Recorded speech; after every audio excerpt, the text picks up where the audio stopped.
A very fresh and a very pleasant morning to one and all present there.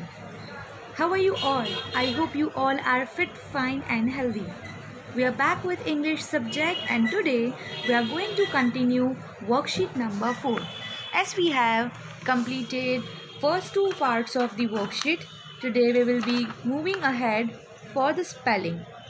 As it was given homework, it is on your page number 51 of your workbook.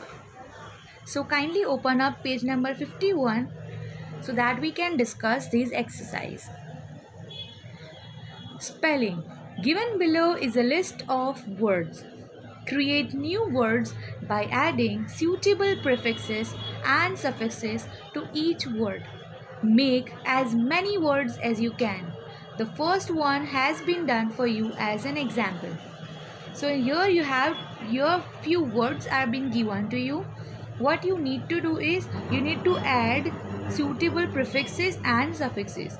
Now I'll show you what is suffix and what is prefix. Okay. Now before we begin with what is suffix. Okay.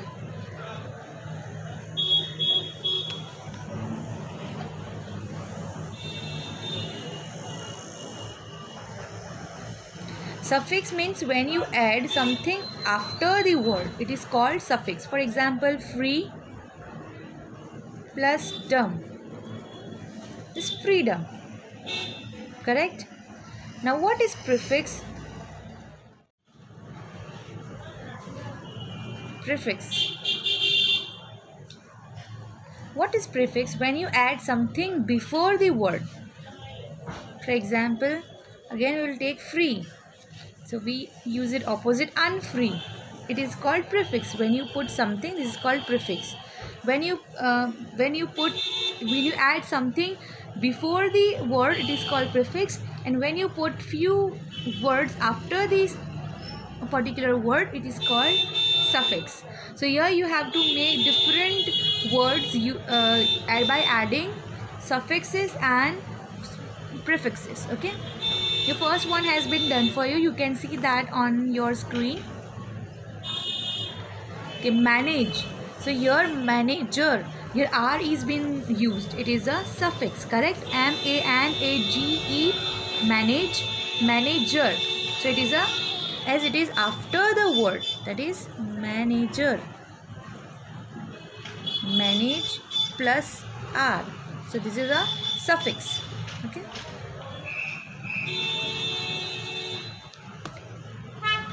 And now what all the other different words we can make out of these words is managing, again it's a suffix, management, managerial, manageable and unmanageable. So it is a prefix.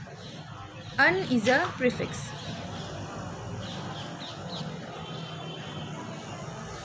Unmanageable. So here both the things has been used. Here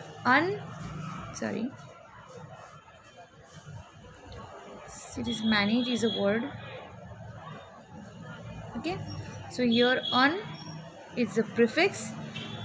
Able is a suffix. Prefix. And this is a word. So you can change the meaning, you can change the tenses of these words by adding prefix and suffix, and you can even add in few sentences prefix and suffix both, as unmanageable is a word in which we have used prefix as well as suffix.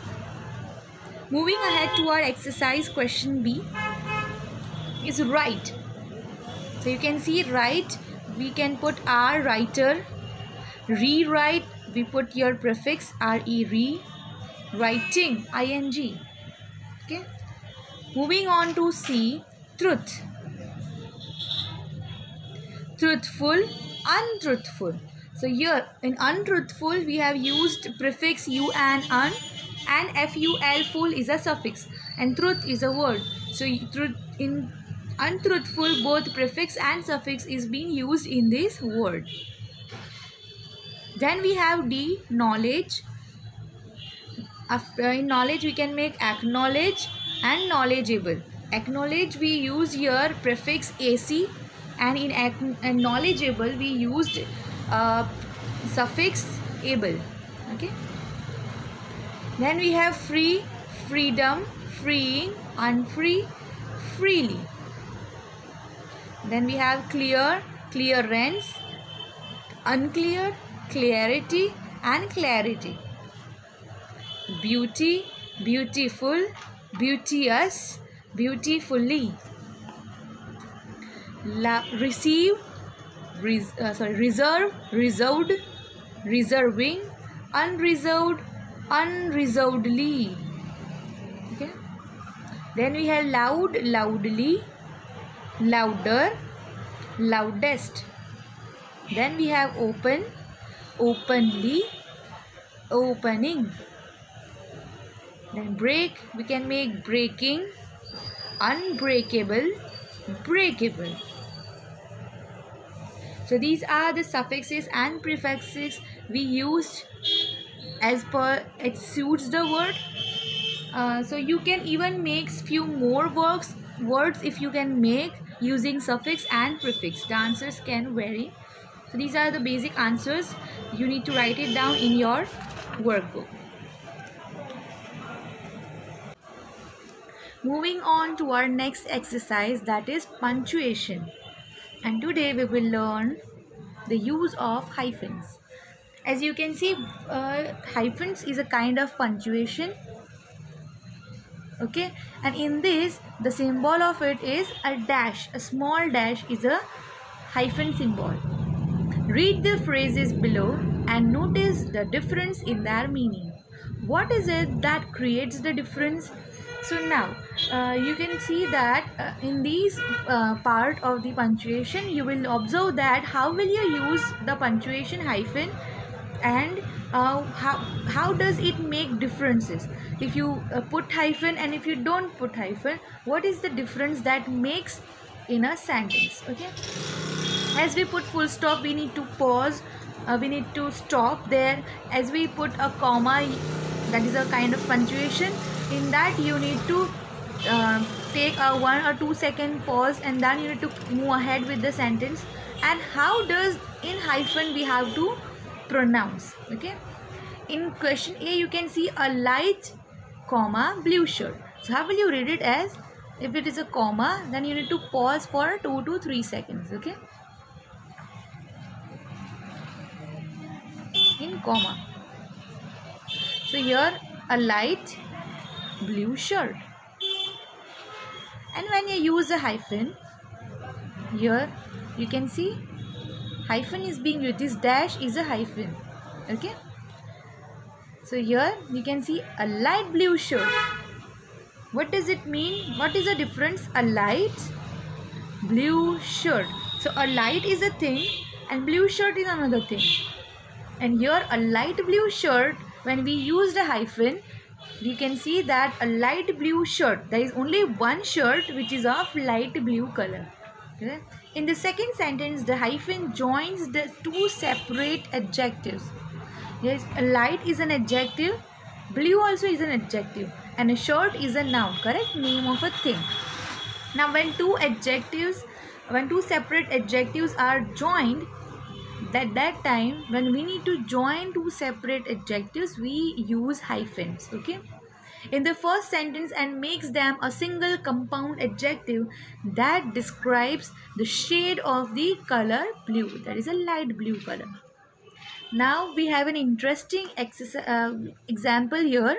It's a wonderful example given in your workbook. You can see the first sentence, 22-year-old actors.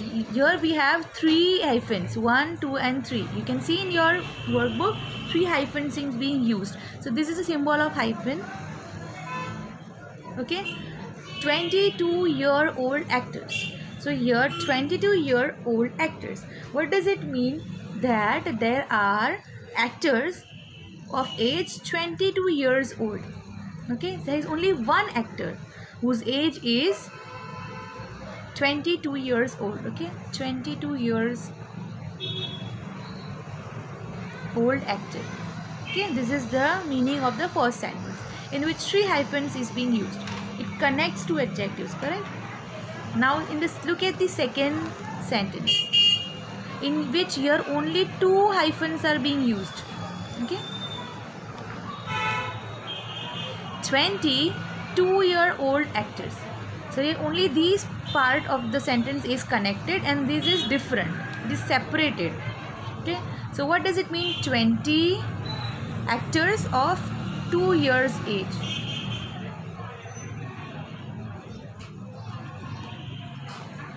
In first sentence it means 22 years old actors. So there are actors whose age are 22-year-old. Okay, so it is 22 in the first sentence. And now we have 20 actors of 2 years old. There are 20 actors whose age is 2 years. And now we have one more example, interesting one. See, 22-year-old actors. Here also two hyphens are being used. You can see 22-year-old actors. That means there are 22 1-year-old actors. Okay, year-old actors.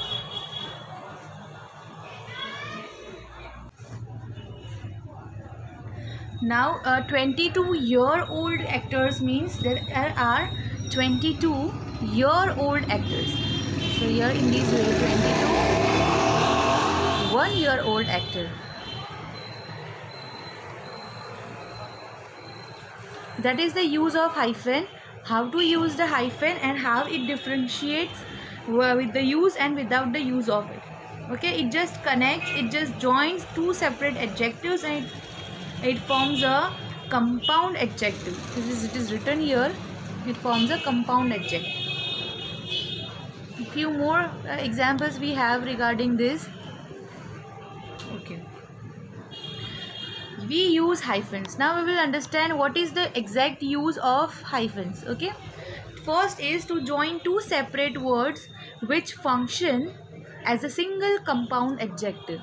Okay, the example is a well-known author. Now they function as a single compound adjective. A well-known, a well-respected politician. We do not use a hyphen to join the words. Now we do not use it to join the words, but we use it to form a compound adjective if the adjective occurs after the noun. So we do not use hyphen to join the words if the adjective occurs after the noun. For example, the author is well known. So after the noun, the noun is author. Okay, the author is a noun. And we here well known is not connected. Here there is no use of hyphen. Why? Because when we do not join the words if the adjective occurs after the noun. So after the author is the noun and after it the well known, the adjective well known is used. So we do not use hyphen.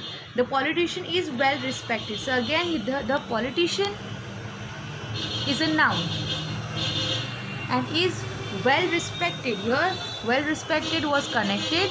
We used hyphen to join well respected, and here no hyphen is being used. Why? Because the noun comes before the adjectives. Okay, so that is the rule number 1. Second rule is to write compound numbers in words. Okay, 22, 79. So 22 for compound number, 79 we use hyphen. Okay, you can use 25, 39. So when two numbers, compound numbers are there, we use hyphen. Okay, with prefixes ex, self and all, and with the suffix elect when a prefix is followed by a proper noun. When the prefixes is a letter or the prefix is joined to a number, at that time we use the hyphen. Okay, for example, ex-student. How we will write here? Ex-student, ex-student. Here ex, so we use for ex, self and all with the suffixes With prefixes ex, self and all we use the hyphen, and with the suffix elect we use the hyphen. When the prefix is followed by a proper noun, and when the prefix is a letter or the prefix is a joined to a number. Your example is given: ex-commissioner, self-attested, all-inclusive, president-elect, T-shirt, y-axis. In all we used a hyphen. Mid-1950s, late 1990s. Okay. And last use is to write fractions in words: 3/4, 1/5, 2/3. For fractions we use the hyphens. Okay, so these are the common uses of hyphens, and I will undertake one exercise so that you can understand how to use hyphen and where to use hyphen. Okay, so keep these three uses of the hyphen in mind. Okay, so here we are having an exercise: correctly hyphenate the following sentence. This could come in your exam, so mark it important one. Okay, here the question number 1 is: we did not know that they were following a pre-decided plan. So here we used hyphen, pre-decided. Here this is a hyphen. Okay.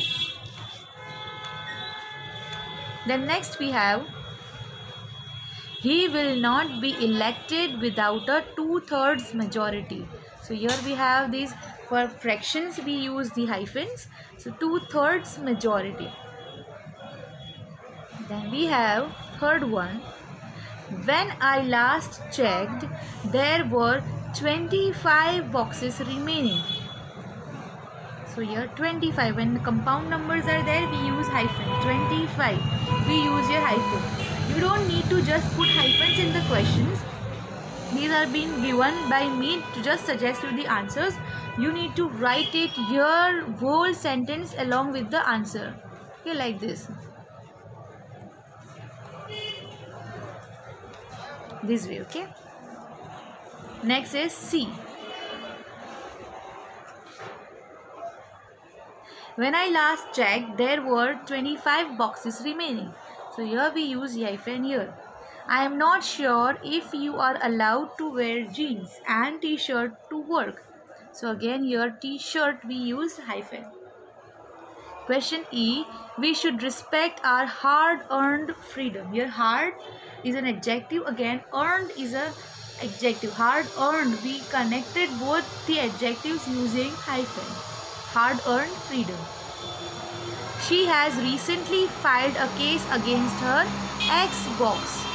So here as ex-boss we use hyphen. The 5-day-old, so here 5-day-old strike was beginning to show some result. So we use hyphen here. Sorry. Here. Question H. A bungee jumping was truly a hair-raising experience. So hair-raising we used here hyphen. I hope you understood this exercise. So I request you to complete this exercise in your notebook.